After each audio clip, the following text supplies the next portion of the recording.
everybody. Welcome to the CoinGeek Weekly live stream. I don't know if Alex was sure whether or not I knew I was on the air, but I am on the air, and we may or may not be having a special guest this episode.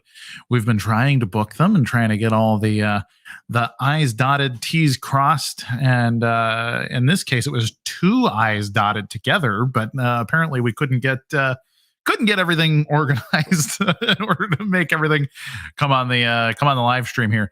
So I immediately have people asking why am I nervous? So I just said I'm so nervous about today's episode, and the reason is because I had planned to do a interview and talk about some interesting stuff, and our guest is so busy that they were not able to make it. It doesn't seem, but they may just pop up. Is it Elon Musk today again? Yes, it's Elon Musk every week until further notice, everybody. So I apologize. But I want everybody to know, first of all, thanks for tuning in. Thanks for being loyal fans. This episode, we're going to do an Ask Me Anything. So whatever you got, I'm willing to answer questions. I'm going to cover two topics in a base, two and a half, three or four topics. And ultimately, it's going to be focused around sort of the gossip, a little bit of behind the scenes view from CoinGeek Conference in Zurich. I'll be talking a little bit about the Cork NFT. I've been having, let's talk about the Cork a little bit first. So, zero sats. That's a great one too. I'll cover zero sats. So good call, Jonas Montrimas. But yeah, so let's start with the Cork. I have just minted the Cork NFT a little less than an hour ago. I'm going to give a little bit of backstory about the Cork. Okay, so CoinGeek TV. This all started, maybe 6-7 months ago, maybe even a little bit more. Show the Cork. Here's the Cork, everybody. This is the Cork. Me and Satoshi Nakamoto drank champagne that was held back by this Cork. Ultimately, it was an exciting day on CoinGeek TV. But let me start. So there's a few parts to this story to begin with. CoinGeek TV was something that we had brainchilded right around when I started with CoinGeek last November. As part of my agreement, it was like, hey, Kurt, what are you going to do here? And a friend of mine, Brett Banffy, I actually don't know how to say his last name. I think it's Banff, but it might be Banffy. So Brett, if you're watching, please let me know. Give me an annotated and described way to pronounce your last name. But he's from a company called Fabriik out of, I believe they're Toronto, Canada, although I can't confirm because it's one of those things that's really difficult to confirm. Where is Fabriik? That's the real question. But so Brett, he came up with this idea. There it is. Banffy. Thank you, Brett. But yeah, so we talked about, hey, what would be a cool thing to make CoinGeek conferences even cooler? And he suggested, like, why not do play-by-play in between the presentations? And I was like, hey, Brett Banff, because that's what his name sounded like in my head at the time. We are going to do, we should do that. That would be a good thing for me to pitch. Do you mind if I pitch that up the chain here at CoinGeek? Well, 6 or 7 months later, that's exactly what we did. CoinGeek Conference in Zurich had CoinGeek TV at the breaks in between for lunch and at the end of the show. If you didn't watch CoinGeek Conference Zurich, the live replays are available on YouTube. I'm going to read this real quick. Jordan, were there really that many viewers? Yes, there were. Virtual platform was only a few hundred live whenever I checked. In fact, maybe we could even bounce Alex Moon up here and have that conversation because Alex is the guy who's in charge of making sure that everything gets propagated and broadcast and running ads and that kind of stuff. We were celebrating backstage about having millions of views. And so I can tell you there's not really a way to buy views for all kinds of that sort of live content anyways, especially not across. I think it's Periscope. Like there's not even a way to buy views, that kind of thing. But yeah, no, there was something like 4 million views. Alex, can you give me the big round number? Was it 4 here or right around 4 million views? Oh, I also see our guest is in the green room. So our guest will be joining shortly after I finish talking a little bit about the Cork here and maybe going over some CoinGeek Zurich gossip. So back to the Cork. So anyways, Brett said, hey, let's do CoinGeek TV or do something like CoinGeek TV. We pitched it up the chain. Ultimately, CoinGeek TV was a smashing success. and we closed the show with a bottle of champagne. I popped the cork on the air live. Everybody saw the cork get popped, and then as we closed, said goodnight. We all, cheers. We had drinks right there, and Brett yet again brings me the cork and says, "Kurt, this thing is incredible. We should do something really cool with this cork." So everybody should be thanking Mr. Brett Bamfy from Fabriik and say, "Hey, thanks for having all these great ideas." Brett actually gives me a lot of good ideas that end up being repurposed into really awesome CoinGeek content. So if you need a good rep over at Fabriik too, he's a good guy to reach out to. I believe his handle is just Manifestable, or it's Manifestable something on Twitter. But go talk to Brett. He's a really, really great guy. Answers his phone 24 hours a day and does his damnedest to help out. So Brett's a good dude. He's a personal friend, and I'm happy to know him. Maybe we'll cover the CoinGeek gossip stuff a little bit later. I wasn't sure exactly how the show was going to play out, but we do have a special guest in the green room. So Alex, if we want to run an ad and then bring out our special guest, then we can do a little chit chat. So Alex, I'm going to leave it with you. We'll be right back with our guest. Reimagine the world's financial system. One built on being simple and fair, not one that's overcomplicated, outdated, and broken, and keeps a quarter of the world's population from accessing it. Reimagine your own finances. Do you have full visibility and control of your assets and investments? We believe there's a better way, a new future for financial services. One built on equal opportunity, where possibilities are limitless, not limited, and everyone can live the life to which they aspire. At Fabriik, we're weaving a better future of finance for the billions locked out and the billions locked in. A safe, open, and fully transparent financial ecosystem built on innovative technology, where anyone can transform, hold, trade, and grow their assets, all in one accessible place. But this journey isn't ours to take alone. Are you ready to join in? To reimagine a better future with us? Where everything is digital and anything is possible. Fabriik. Reimagine prosperity. Mr. Roy Bernhard, thank you for joining. How are you, sir? Very good, Kurt. Thanks for having me. Absolutely. So so Alex organizes my guests, and I am still jet lagged after the trip. And we were talking about 20 minutes ago, like, hey, are we on? Do we get that booked? He's like, yeah, I think we're booked, but he's like, but be ready for an Ask Me Anything episode. So I was really glad to see you pop in the green room there. I'm happy to be here. It's been a busy day, but I wasn't able to physically be at CoinGeek, which was a bit sad for me, but I was there for many of the meetings. So throughout the entire week, I was up at about 2:33 a.m. in the morning on Swiss time. So I'm with you in time zones. Absolutely. No, I appreciate that. We can get back to normal over the next week together. So I think for people that don't know, I don't know that there was ever like a big announcement like, hey, Fabriik is coming, Fabriik is here. The only thing I think for most people would see Calvin tweeting about it, like, hey, Fabriik is going to fix this. Fabriik is going to fix that. And I think a lot of people were like, man, what the heck is Fabriik? And I think there was a little bit of lack of clarity, like, what is the Bayesian group? What is Fabriik? Like, and then all of a sudden you guys bought Money Button. And so I think there's just generally a little bit of like, who are these people and what are they doing? So can we let's hear it. Back, you know? Absolutely. Yeah. So what's the story? Let fill us in, please. Sure. Happy to. So I think that our world sort of, as with most things in sort of the digital asset space, the crypto space, it exploded really quickly. But I guess to understand sort of the background story helps a bit, because a few CoinGeeks ago, I gave an initial speech about Bayesian Fund SPC, which was the hedge fund, and we started with the AI and the quant pieces and all that jazz. The simple story is we sort of started off, way back where there was an idea for us to just a few of us, 2-3 of us, to come together and create an arbitrage-based hedge fund, a quantitative arbitrage hedge fund, and to do that by leveraging the technology out there to make money between the exchanges, all that fun stuff.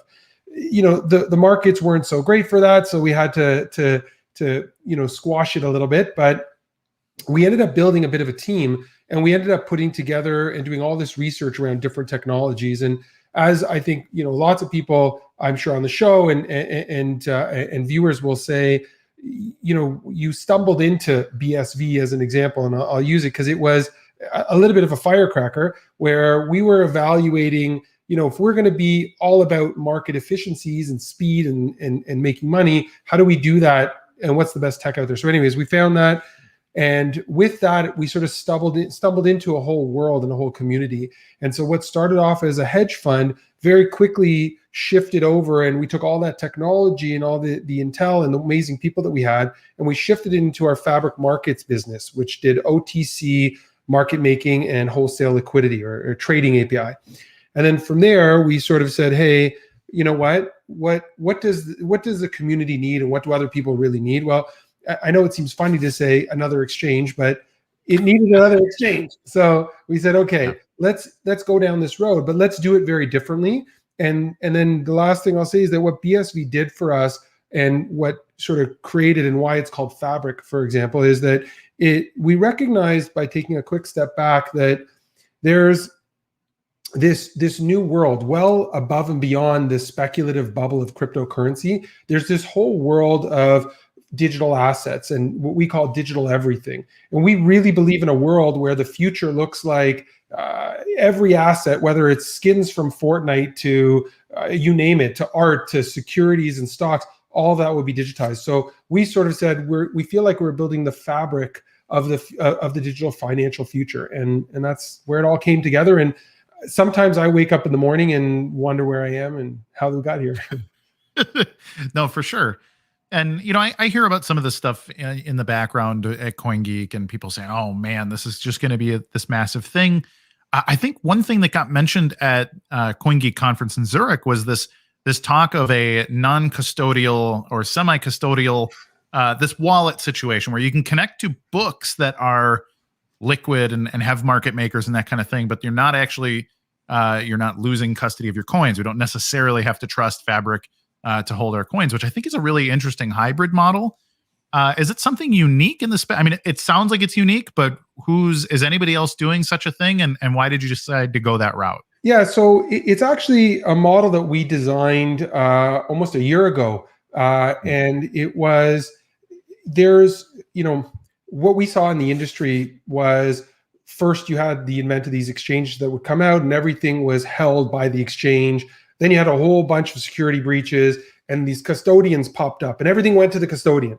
And then, a lot of people in the industry said, well, wait a minute, that sort of defeats some of what we're trying to achieve here. So what we came up with was the idea of a hybrid exchange where we wanted the best of both worlds. So you have a DeFi, you have the best of DeFi and the best of centralization coming together, which ironically we feel is our general ethos for many things that we're doing at Fabriik. So, and really, I guess the fundamental way it works is very simple. You have, your trusted wallet provider, whether that's MoneyButton or another wallet, and there's lots of great ones out there, but your assets should be held in your wallet. And you should decide if some of those assets should be held in custody through your wallet and the partnership that your wallet may have. For example, Fabriik has a Fabriik qualified custody. And we say to people, look, in your wallet, you'll be able to hold assets non-custodially or custodially. You can choose, and you can choose when and where to do that. And some assets you may want to feel more secure about or have insurance on. But that wallet is your passport to almost everything. It will be your passport to identity. It'll be your passport for your financial, all of your assets. And when I go to an exchange, and whether it's the exchange or it's any of the other providers or partners that we have in the network, and you've seen it with MoneyButton quite a bit already, you go and you dock it. And you dock your wallet with the exchange and the wallet exchange information if you give it permission to, only what it needs. And then the exchange turns around, and similar to the pre-auth mechanism of a credit card transaction, when you go to pump gas, for example, the exchange, you enter into a trade, or you tell the exchange you want to do a trade. The exchange will then say, okay, we will hold those funds temporarily, and then we will execute the trade. And it's only during that trade initiation until trade settlement, where those funds are held, and then they go back into your wallet. And so as an exchange, we don't need to hold those assets. And that's it. And everybody gets to do what they want. And eventually we'll even obfuscate a lot of the exchange functionality so that peer-to-peer transactions on the wallet will give people the ability to just transfer and trade with people that they may or may not know by simply dragging and dropping things around. Sure. Well, that's very cool. It sounds like that product specifically is going to compete with your Binances and your Bitfinexes of the world, like a good trading platform, which is certainly something we need, in the Western Hemisphere and under regulation and that kind of thing. So that's a unique selling point. My question is will there be something similar to, say, Coinbase, that your typical retail investor can get an account, connect their bank account, and just buy some BSV and just hold on to it? Is there something like that coming too?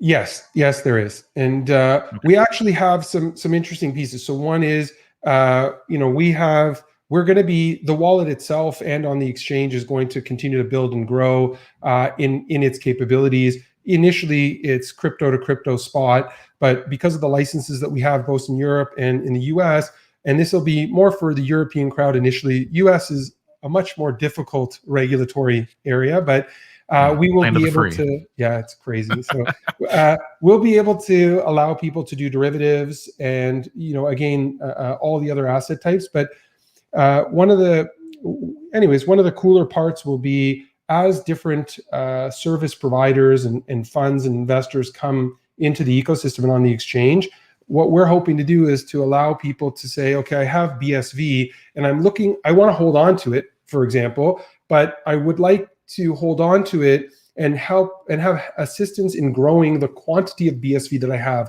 versus feeling like I need to jump in and out of other coins. So we're going to try and offer some unique products and services that will allow people to maintain their base of BSV while still playing in some of the sort of more fun and volatile markets. Sure.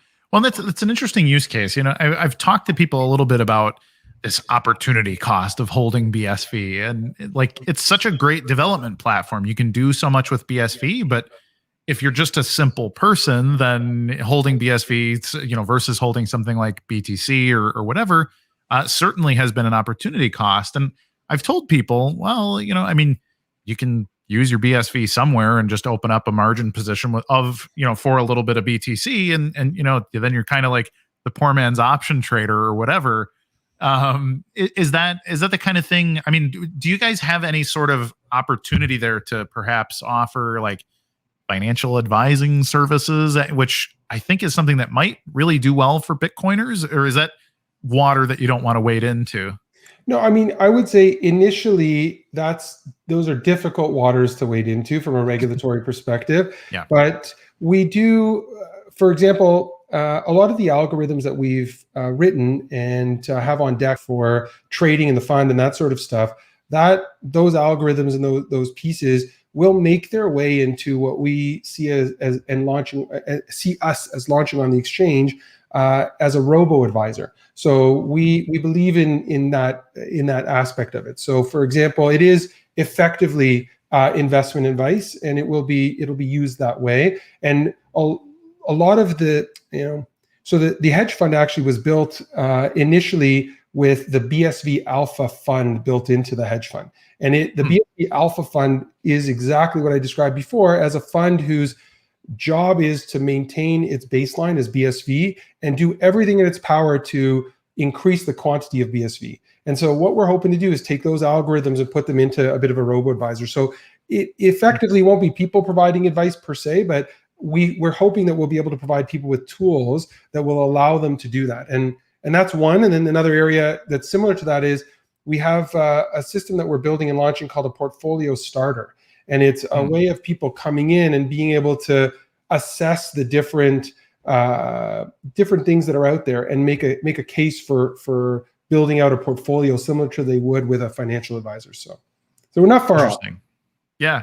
No, I mean, what an undertaking. If you look at the way that, say, Coinbase and Kraken and stuff run their businesses, they're outsourcing to like BitGo and Fireblocks, or they're out, like, and maybe they buy these companies and stuff too, like, or they're associated with some are larger venture fund, but it looks like you guys are trying to sort of in-house all of these different various services that most people outsource. I got to ask, what was your thinking in building out Fabriik this way?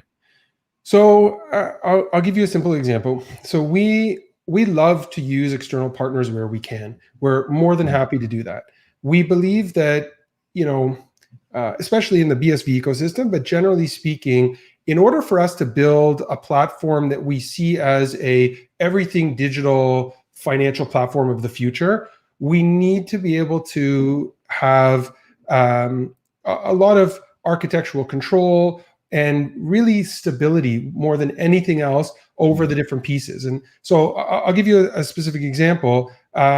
We used Curve as an internal wallet technology, and Curve was amazing. Great guys, they're doing some amazing things, but Curve was bought by PayPal. And so, we get a tap on the shoulder and with a simple statement that says, in 30 to 60 days, you guys need to migrate onto a different platform. And it's so hard to operate a business like that. And with all due respect to them, they gave us the time we needed, but PayPal has decided that they're not going to support BSV as one example. And so how are we supposed to build a tokenization platform that supports where we're able to take Ethereum and BTC and a whole bunch of other assets, park them in custody, and then tokenize them on top of BSV and the protocol that we're using and other protocols?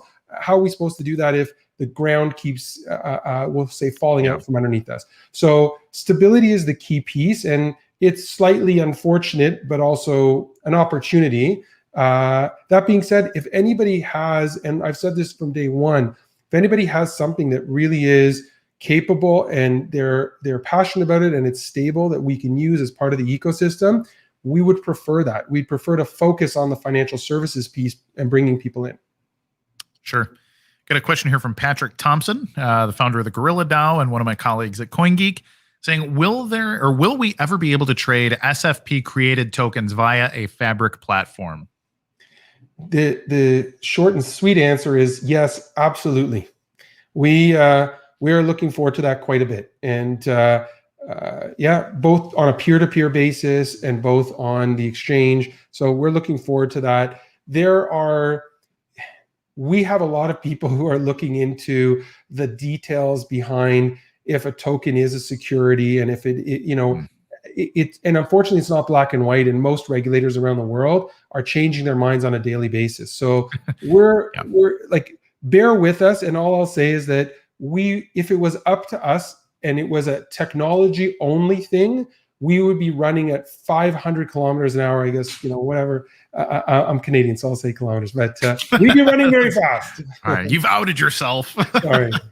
It's funny because there's such a fine line to cut. I've often said, as disruptive entrepreneurs, it's our job to try to turn gray markets into white markets. But also, how much are you willing to pay fines because the gray market violated a few things? And that's got to be extra difficult trying to run a very tightly regulated exchange, but also, we're trying to disrupt the whole world. So, in fact, even Calvin Ayre had a similar problem a generation ago with his gambling business, where it was like, you kind of broke some international laws there, and you get a slap on the wrist. You made more money than you lost. You pay a fine, and now ultimately he advises people on how to do this stuff right.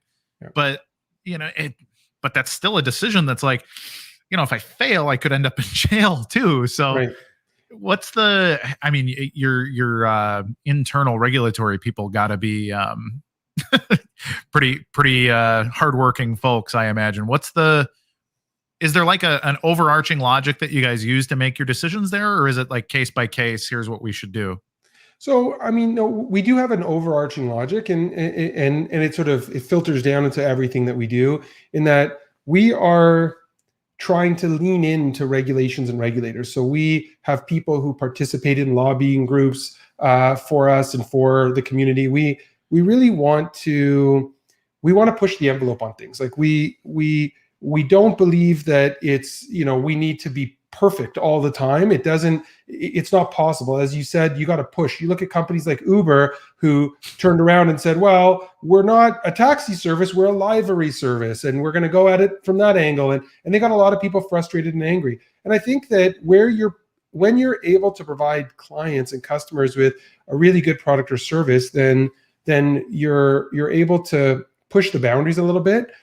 We're hoping and working on that balance between pushing the boundaries and the regulatory side of things, like keeping up with regulation. But I guess the best way for me to summarize it is our core ethos, which we believe is in line with every regulator on the planet, and that is, how do we create an ecosystem or an environment that is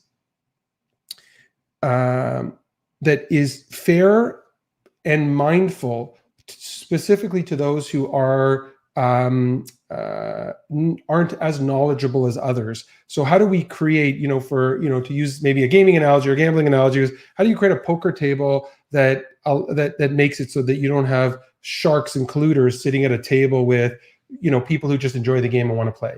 And so as long as we create that environment, then we feel that no matter what we do, that we'll be able to have a eye-to-eye, face-to-face discussion with any regulator around the world and hold our heads up high and be able to push things forward. Oh, that's awesome. I really like, first of all, I like the logo. I like the branding. I like the name Fabriik. There's been some debate across social media whether it's Fabriik or Fabriik or what's the yes. Like, is there a significance to the two I's spelling? What does that mean? Yeah, fair enough. So as is usual, after a few glasses of wine, you get into the deeper conversations about what the logo looks like and how it works. But I'll start off with the name. So originally, it was, as I mentioned, based on the fabric of the financial system and being able to weave things together. We felt that we wanted to make it fairly unique, and the two I's you could liken to two individuals doing a peer-to-peer transaction, and the fabric behind them is the Fabriik name. The K, we wanted to say we're here. The C is a bit soft. The K is we're here. Very like. I like it. Yeah, that's right. And then as far as Fabriik versus Fabriik, we're a global financial services firm, and we actually think that neither way is wrong. We actually would love it if somebody who's in, we'll say parts of Europe or other parts of the world would use the word Fabriik and others will use Fabriik. So I tend not to correct people. And again, it depends on the time of the day and the number of glasses of wine. I'll use a different thing. Yeah, man. Tomato, right? Yeah. Sorry. Here's an interesting question from Andreas. Question for Roy. Is the Fabriik business model based on BSV having a high price? I'm presumably, long-term or short-term, or what are your thoughts on that? I think a lot of this is fueled by people a little bit worried that this sort of zero sat transactions make it that BSV is a plumbing tool that never needs to raise in value. Do you perceive BSV as going up in value over the long term, and what's the plan there? I'd love to hear your thoughts. Sure. Now, I'm not necessarily an expert on sort of BSV futures per se, but I can speak to the business model at Fabriik. We do see and use BSV as a base data tool in a lot of ways. So yes, people do use that term plumbing. We use it as well. I mean, we use it we apply and use it in many different ways. We think that the true value of a digital asset, or in this case of a blockchain technology, of BSV specifically, the true value of it will be in its use and usability. I think that, we heard at the CoinGeek conference where there was conversations about how it's a bubble if there's an unbounded ceiling. And so I think that a lot of the other cryptocurrencies, a lot of cryptocurrencies that are out there, are going to end up hitting a wall, hitting a ceiling artificially, and end up crashing because there's no real value that they provide to anyone. And using gold as an example, it does have an intrinsic value. So what our goal is to obviously build Fabriik up as a large financial ecosystem, but by doing that, we feel that we will naturally increase the value of BSV. And we do, I mean, we do believe that the price will go up. We see things in the market that lead us to believe that there are adverse forces against the appreciation of BSV. And at some point, hopefully with the things that Fabriik is doing and other companies are doing, that people out there will turn around and say, but that's the only technology, that's the only platform that actually has value. And so it will shoot through the moon because you'll have the value of speculation and you'll have the value of the actual asset. No, absolutely. And I love that because I get asked that. I've been a Bitcoiner for a long time. And everyone's been telling me that, blockchain 2.0 or blockchain 3.0 is coming any day now. And then we'll see. And so, like why not something like, in your opinion, this is a pure Roy question, not a Fabriik question. Like, why not EOS? Why not TRX? Why not some of these things that claim to be able to do 1 billion transactions a second today and run your business that way? Yeah. So fair enough. I mean, and the reality is that when I first started this, I was agnostic for the most part. I was agnostic. My background originally is in engineering, and I had the chance to sort of sit there and say, okay, you know what?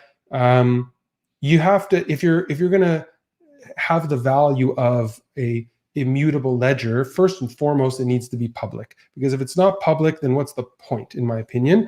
And when it's, Agreed. Yeah, so once it's public, then you turn around and say, okay, now of all the public ledgers that are out there, which one truly represents the ability to grow and scale? And so I guess without offering, because I can go on about this for like 10 hours, but to simplify it, I'll say, obviously, I believe in the basics of, the fact that it can scale and the costs and all those things make a big difference. But one of the pieces that I want to sort of shout out to, and this is a big, shout out and thanks to the team over at nChain and the core developers, because very few projects like BSV have such a solid backing, have such strong architects and engineers who not only are passionate about it, but are actually thinking longer term. And they're not thinking of what is good for me. They're thinking what is good for everyone, for countries.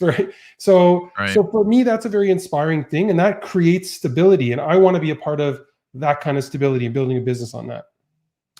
No, that's awesome.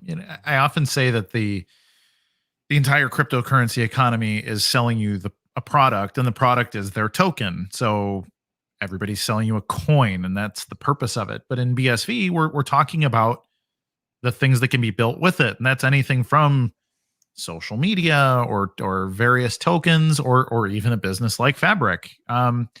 Can you go into detail a little bit on what you've actually built on BSV? I've heard that literally the whole trading engine and all these things, but I don't know how big that actually is. So how are you using BSV's technology as plumbing in your business?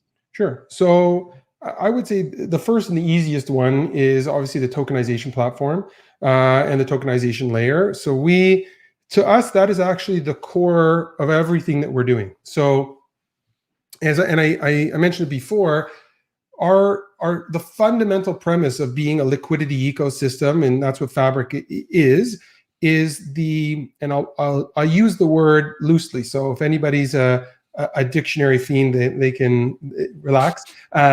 Fungibility or extreme fungibility. So for us, the ability for assets to be able to be digitized onto a protocol or a platform that we have that allows us to really interchange products, assets completely seamlessly. And so everything that we do, if I close my eyes and look forward 2 years from now, I see every stock, every commodity, every Fortnite skins, Minecraft block, you name it, like traditional digital assets, physical assets, art, everything. I see all of that. I know people talk about it, but that is Fabriik's core DNA, is taking every asset on the planet and parking it wherever it needs to be parked and creating a digital version of it. And the reason why it's so important for us, and I know I apologize, I'm jumping into the whys, but I'll jump back into the hows in a second.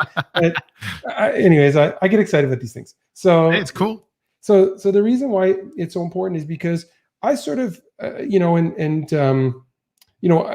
grew up in an environment where it wasn't, let's just say you had to fight sometimes for certain things, and you ended up building and growing, and you sort of you made your own, you formed your own prosperity, we'll say, and as part of that, I had, you want to be able to give people the tools to benefit in ways that other people can't, or that they're blocked out from. And a lot of people talk about the billions locked in and the billions locked out.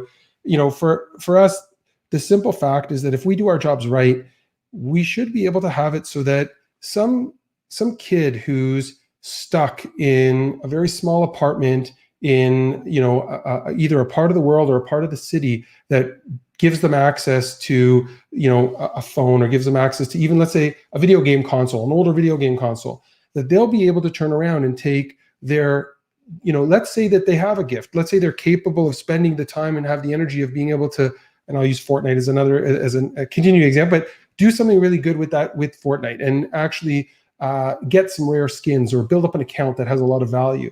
Well, why can't that person sell that account or sell that asset on an open network to some kid who's sitting somewhere else, who happens to be luckier and privileged in other areas, maybe financially, but there's a transaction, there's a relationship there, and there's the ability to unlock capability, and it goes well beyond that in terms of somebody turning around and saying, I want to buy a Berkshire Hathaway stock or an Amazon stock, but I can't afford it. But you know what? I can afford 10 cents of it. And 10 cents of it may not seem significant to most people, but 10 cents for us is incredibly significant. For that person, is incredibly significant. So anyways, I won't, I'll pull back. So on the tokenization platform, that's a huge part of it. Second to that, we use it for auditing. So we believe in a big public audit ledger. And for us, time stamping a lot of the things that are happening will go on chain. There are certain things that we're still investigating. For example, I know a lot of people want KYC and identity on chain, but the right to be forgotten is a really important thing, and it's something that needs to be solved because there's a lot of balance there. But anything and everything we will use a blockchain for. So in short, you're trying to put everything on BSV, it sounds like, or everything that can be. So that's noble. Yeah. So it's interesting. You talk about like tokenizing a portion of a stock, like buying 10 cents of Berkshire Hathaway or something like that. Is there, what do the rails look like to get from here to there? I mean, that sounds like an incredible amount of business development to make that happen. Yeah. So it is. So first and foremost, it actually starts off like a lot of people are attacking it from a technical perspective, and we've already seen some amazing people who can do that technically, like to take something, to create a notional token that represents a fraction of something. It's pretty straightforward now, thanks to a lot of hard work. But the hardest part is actually, what we've been doing over the past year and a half is we've identified all of the institutions, people may not like that word, but the institutions that are required to be licensed and in what jurisdiction in order to make it happen. And it's really, it almost works like a factory where, okay, you need this license to issue it, you need this license to securitize it, you need this license to list it, and this license to allow users to come and buy and sell it, and so on and so forth, this license to custody it and settlement and clearing. So we've been working really hard behind the scenes on getting all of the licenses that we need. And there's lots of them that we have and we're getting. And what they'll do is they effectively, like the taps on a water line, will be able to almost instantaneously, and I would say by the end, or if not before the end of this year, for sure, open up the taps. And it's been very difficult, mind you, with COVID. So unfortunately, sometimes we'll operate a bit slower than we'd like, but it's a lot of the times the regulators themselves are operating 10 times slower because the governments and COVID and all that. But yeah, it's that back end regulatory infrastructure that sets the tone. And it's not just the institutions and licenses, but having any of those licenses forces us to go out and say, okay, well, we need a regional compliance manager in this area. We need to do a KYC and AML. We need a information security in this area and that area. Because regulators will sometimes say, we're going to audit your security. We're going to audit the way that you, even for example, this morning I was on a call of flow of funds. What is the detailed structure for flow of funds? And if anything ever happens to any of the businesses, how does that flow of funds get fixed or changed? And if I don't exist anymore, is everything fine? Like so many details that are behind the scenes. No, that's it is. It's incredible. You know, a lot of people don't understand what it takes to to make a business. You know, you can write a business plan in an afternoon, and it takes you 5 years to, you know, earn your first day of profit, that kind of thing. Yeah, 10-year overnight success. Yeah, exactly. Well, we've both gone bald for a reason, I imagine. But so here's an interesting question from Carbon Craft. It's more of an opinion thing, but how long will the market play around with these hobby platforms when BSV is clearly the superior tech? How long do you think the market stays like this? Is it years? Is it decades? What's your thought? So it's an interesting question. So I think it's years. I don't think it's decades. I think that there's, you know, we've already passed, in my opinion, the time of sort of playing and testing and there were a lot of early adopters that came into it and built, you know, we'll say hobby platforms and fun things. But I think that the reality is, and I see it with the conversations we're having with regulators and others, that they legitimately want to make room for these things. And you're seeing states like Texas and other parts of the world changing things up and allowing for these you know, we'll say allow for regulated entities to actually come in and do things. So I actually think when I look at who's getting regulated and what they're trying to do, the fact that companies are going public and pushing out into those environments, I actually don't think that it'll take very long at all. I think it'll be within the span of, I would say, if we had to be conservative, 3 to 5 years, but I think it could be sooner than that. Yeah. Yeah, I imagine, I've had a theory myself that when the next real bear market, when it's obvious that we're in a bear market across the rest of the blockchain economy, that BSV will likely outperform, I mean, it'll outperform all of the weird tokens and stuff, I imagine. But, you know, even things like BTC, you know, like there is an actual price floor here somewhere, because there is a lot of actual use for the BSV token in the real economy. And Fabriik is a good example of that. But, you know, so are things like Twetch, or, you know, even just people making run tokens and playing with RelayX and, you know, all these different things. So like there are people that actually have businesses that require BSV in order to function today. And so I think, at least in theory, as adoption of that grows, we start to create a real price floor. And you mentioned gold, which has a similar situation. Like the real economy needs gold to build lenses and microchips and some of these other things. So yeah, it would certainly be nice to watch the next bear market kind of slaughter our competition and say, hey, you know, BSV actually grew 50% while everything else dropped 75 to 90% or whatever we should expect. So it's an interesting place to play, like in the exchange space, where I think BSV has a little bit of mostly because of Craig that doesn't like the speculators and that kind of thing. So it's got to be interesting to be like, hey, we're going to build an exchange, but it's on BSV.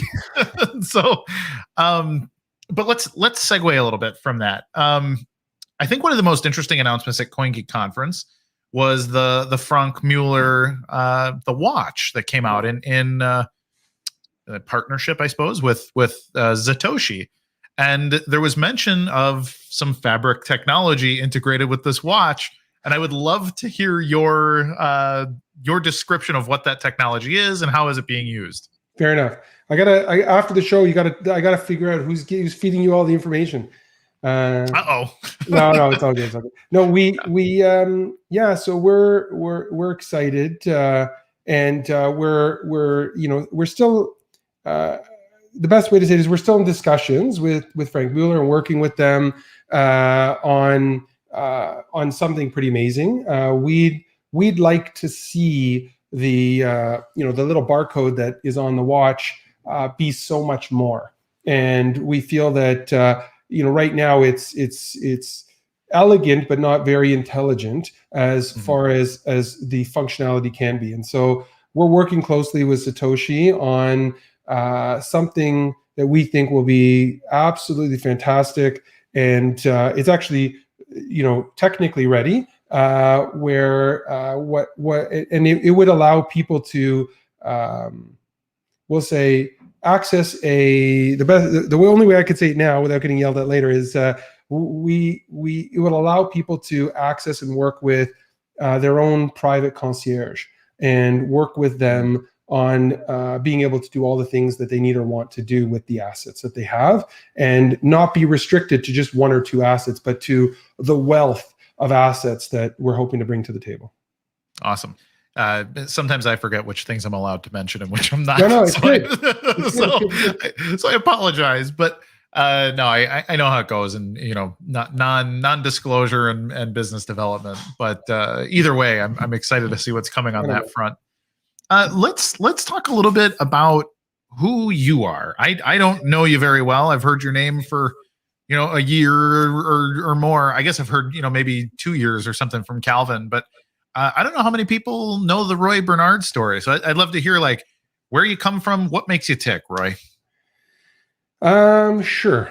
Yeah. Okay. Happy to. So my background, I originally started off, I went to school for computer science and computer engineering, and I we'll say geeked out that way. But I absolutely loved coding. I still like coding. It's always been there. It's when the world gets so noisy and crazy, it's nice to put on some good music and just zone in. And anyways, so I started off my world that way. I was fortunate enough with my first business to be able to build out a communication service for insurance companies, and ended up selling that to a very large insurance company. And on that, I actually ended up calling a friend of mine saying, okay, so I'm still in my sort of mid-20s, early 20s, and pseudo retirement mode, as funny as it sounds. I'm curious if there's an opportunity. I actually asked specifically about building the world's largest lottery, which was came up as a silly idea. I was told very quickly, don't do it, you'll never get insurance, da da da da. But what it did was it introduced me at that time to the gaming space, and I ended up, seeing and understanding a little bit about the gaming space. So I ended up getting involved in the gaming space a little bit, and building out and working as a CTO for the majority of my career. Sold that company, and then ended up moving to California and taking over as the CTO for a company called Spin Master Toys.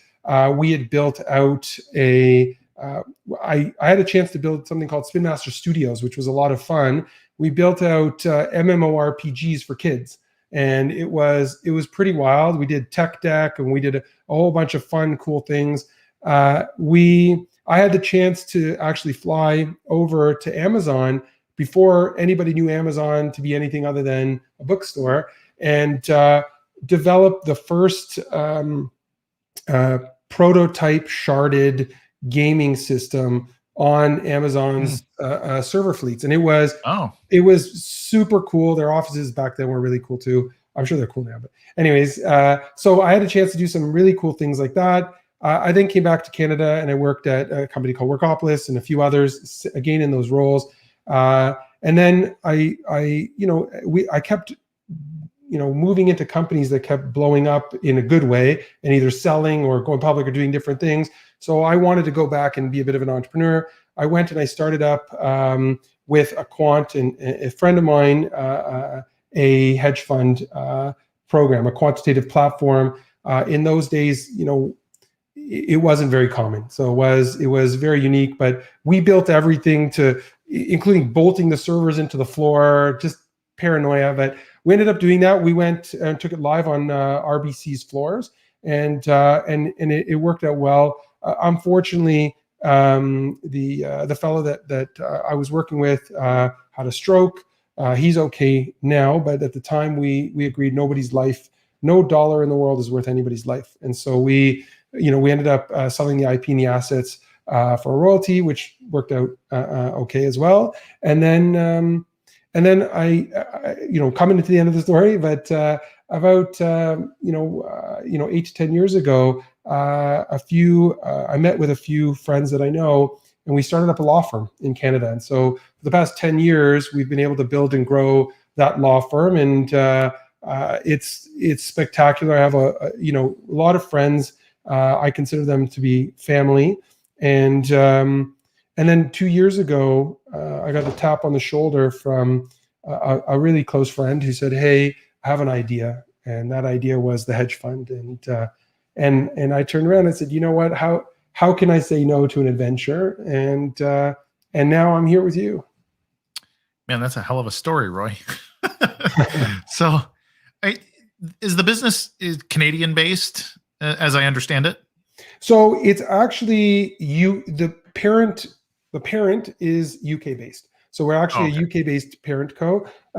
We have about 150 people now, 9 different regions around the world. So we have, I mean, you name it, and I would go and name all of them, but then if I forget one area, then I'm going to get tomatoed. But we're lucky to be able to be in so many, like I said, 9 different regions around the world. So I can be on a call where people are speaking in Hebrew or in Spanish, or some people know English. Who knows? That's awesome. So, we've talked a little bit about some of the regulatory stuff, and what is the real Bitcoin is a conversation that happens a lot in the BSV space. Do you have an opinion, or can you have an opinion about this publicly? Like, something like BTC, if these things are in flux and BTC is deemed like, well, no longer Bitcoin, that kind of thing. Where are you at on that kind of stuff, or do you think the market should decide and all of that? We use BSV and maybe it coexists with BTC forever. What's your opinion on that? Yeah, so I guess I guess what I have differing opinions, of personal opinions versus, for example, say the more on the company side and others. Sure. Look, I don't necessarily know how it's all going to shake out. I think that I do believe that there are a lot of arguments for something and whether or not it is a fundamental store of value.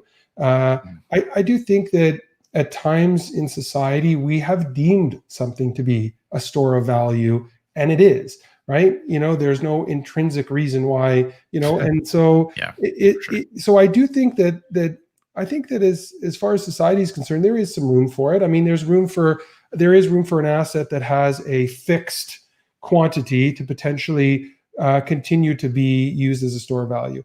I think, and people may not like me saying this, but I don't think BTC offers anything more than potentially that. I think that BTC really, it may be able to offer that. We will see, but I don't think it has any other value outside of that. So I definitely think that there's no room for 10,000 cryptocurrencies. It makes no sense to me. It's just it blows my mind. It is. It's bonkers. So we're actually coming up to the end of the show here. It's from Rick Howard saying, "Have you considered a Slictionary word bounty for Fabriik? We can let people define it." You know what? That's actually a brilliant idea. I will totally take that on. I would do that in a heartbeat. Yeah, why not? So I'm gonna get on Slictionary and do that. It's actually a really cool website. I love the background. It's hypnotizing. No, you know what? We try and do lots of fun stuff. And as an example, for example, for our exchange, every Money Button user will get early access to the exchange. So we try to do fun stuff with community products that way. Sure. So any closing thoughts, shout outs, anything before we wrap up, sir? No pressure. I threw one out already. No, but to those who sort of put on CoinGeek and put all that together, I mean, the amount of hard work and effort that went into that was amazing. So kudos to everyone who spoke, everybody who organized behind the scenes, in front of the scenes, to do it during COVID, especially at this time. The hybrid makes it even harder because you can't just not just one way or another. So that's one big shout out, just because it's on my mind as it has been since 3 a.m. And then other than that, I guess a shout out to everyone at Fabriik. I'm blessed to work with fantastic and amazing people every day that make me want to wake up in the morning and dance. So thank you to that. And our exchange is going to be in people's hands within days. So I think that it's crazy. I'm crazy excited about that. Awesome. And I'm excited too. As an American, I've not had a great option to buy BSV with US dollars for 2 years now. So I think we'll see a lot of not just price appreciation, which I do think will be a product, but I think we'll see more adoption of the tools.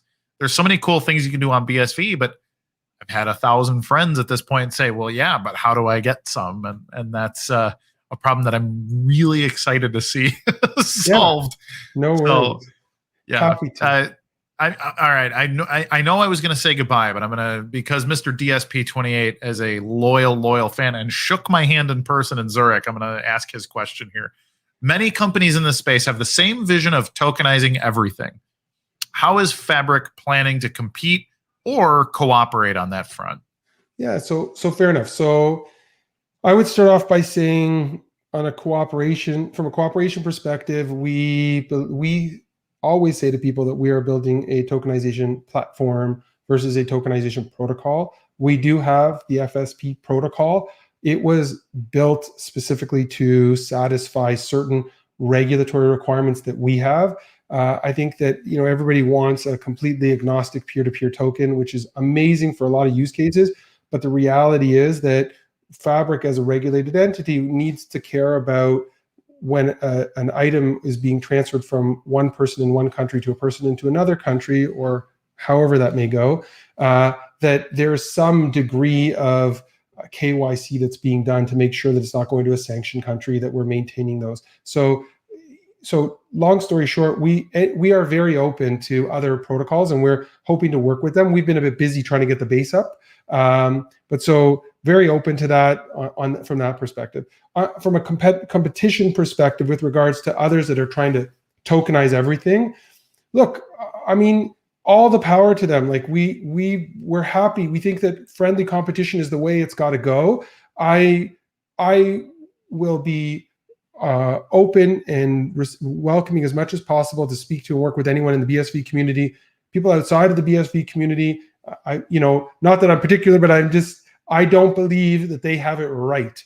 And I think that we'll destroy them, for lack of a better term. I think that, I think we'll be different outside of the community because of the powers of what we have inside of the community. And then within the community, I think that the benefit that we bring to the world is, or at least to this community, is that ecosystem, the ability for someone to not have to worry about it. It's one thing for somebody to have the technology, but it's another thing to have the technology and the regulated entities combined. Yep. Those two things combined, we think, will give us the advantage.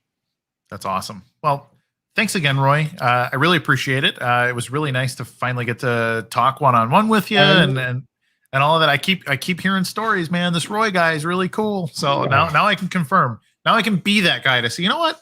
I had a good conversation with Roy once. You're a gentleman, Kurt. Thank you so much. I also really looked forward to this. So I'm really happy that we had a chance to chat, and hopefully we'll get a chance to do it a whole bunch more. Yeah, absolutely. Thanks again, Roy. Talk soon. Cheers. Take care. Man. All right. So, ladies and gentlemen, that was Roy Bernhard, CEO, founder of Fabriik, Bayesian, and all kinds of other stuff here.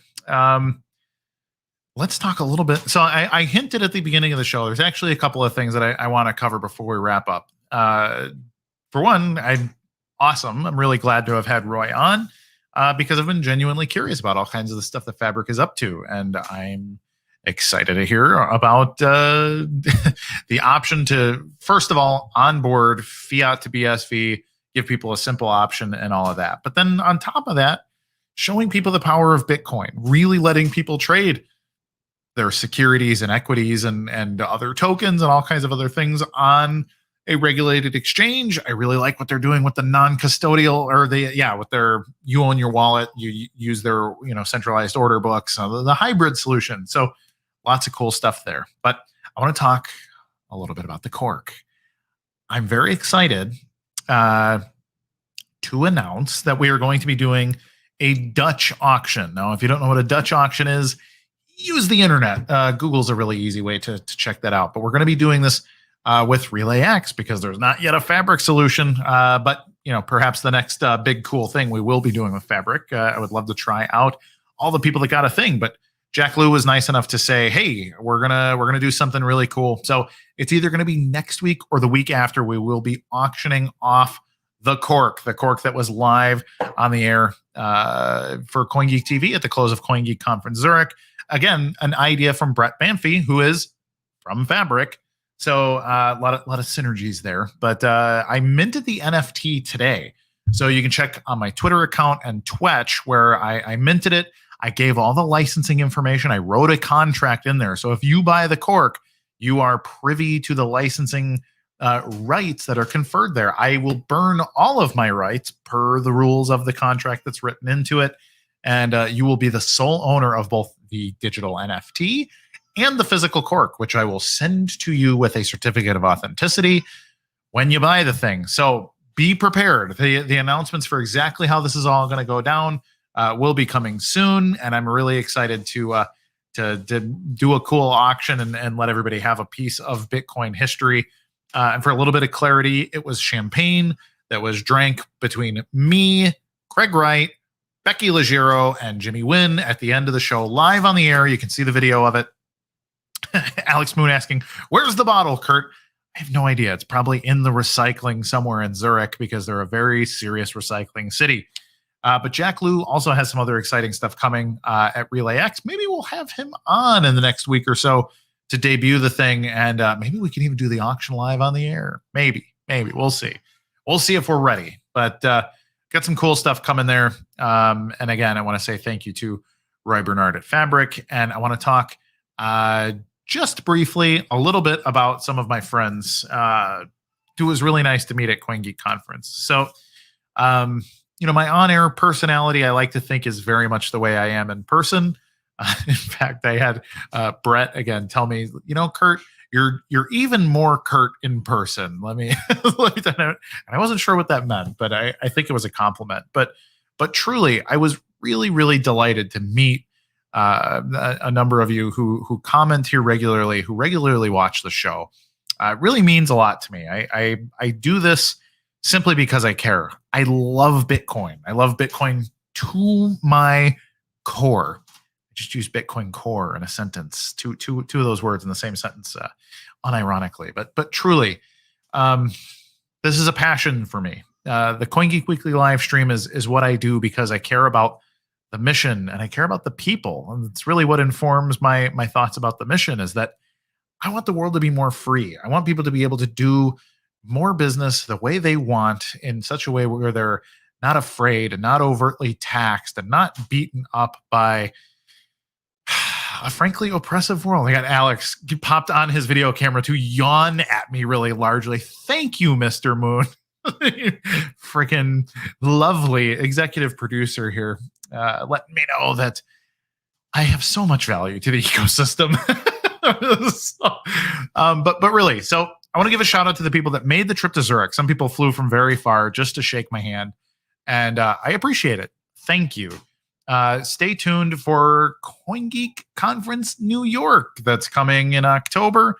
And I want everybody to know that if you come out, you can likely meet the real Alex Moon, who does actually exist, which was something people were surprised to discover when I introduced Alex. Like, "Hey, here's my producer, Alex Moon," and people literally like they think I'm sitting here talking to myself for these streams. So a little weird.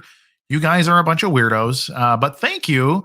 I appreciate it, and it's been fun doing this CoinGeek Weekly live stream. I hear my daughter crying upstairs, which means, well, my wife needs help probably. So I'm going to say thank you to my wife, the lovely Natalie Wuckert, who is lovely in an actual sense and not just the humorous sense like Mr. Moon here. But I want to thank her and my family for making the space for me to do these live streams every Tuesday at 1 o'clock Central Standard Time.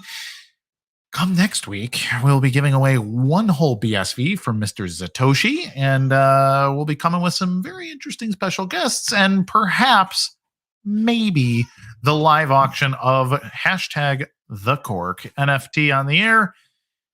And until further notice, and until next time, and blah, blah, blah, blah, blah, I'm Wuckert Jr. at the CoinGeek Weekly Livestream. No pressure, no pressure. Alex, when are you going to say goodbye? Peace signs coming to the frame. All right. Bye, everybody. Have a good afternoon or evening or whatever. Bye-bye. Reimagine the world's financial system.